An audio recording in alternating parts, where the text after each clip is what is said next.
kachika, naganap na nga po ang wedding of the year, and this time, it's for real. Kasalukuyan na nga ba nagbibictorial ngayon, si Justine and Jessie Lazatin, kasama ka ng mga pamilya ng buong wedding entourage. Napaka-peaceful and very emotional po ang naganap na kasalan. So, kasi natuloy na rin ang kasalang ito, no? Alam naman natin ang pinagdaanan ito ni Jessie at saka ni Justine. Nagsimula sa peking kasalan. Pero ngayon, sa hinaba-haba man ang tsikahan at ang intrigahan, sa simbahan pa rin ang tuloy. Hawa ka muna ang picture. Excuse me. So, picture mo, isa? Isa pa.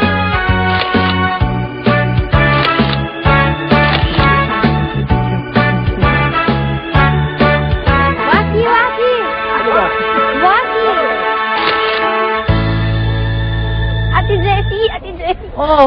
Meron kaming regalo ibibigay sa inyo. Oo nga. Ha? Oo. Ayan na naman yung mga regalo nyo, ha? Baka naman, pag rinigaluhan nyo ako, magsimula naman yung malas sa buhay ko. Hindi. Ate Jessie, ngayon, okay na to. Kasi, panalo yung kaso namin against MS Funds, kaya nabawi namin yung pera. Ano? Oh. Besides. Eto, oh.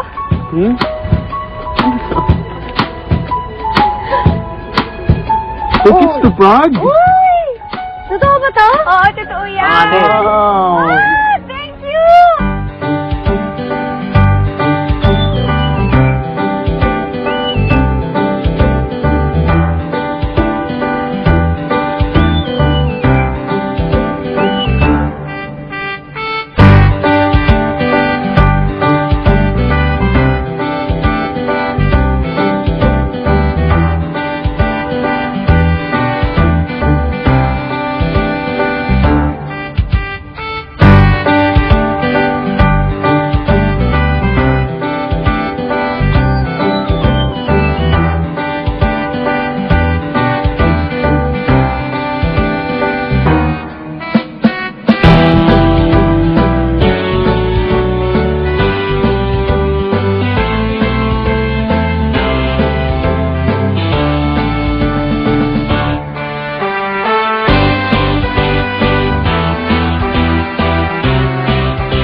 Ano yung isa mo?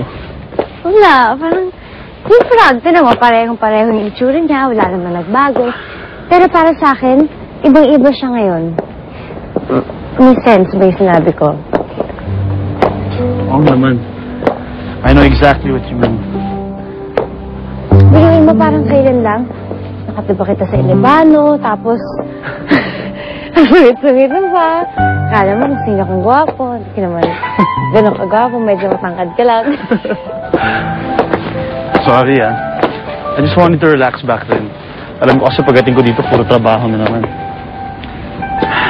Ganun naman yung buhay ko noon eh. Lahat umiikot sa trabaho. Sa career ko. Pero ngayon, iniisip ko ayoko na mag-isa. Parang hindi ako kumpleto pag wala ka.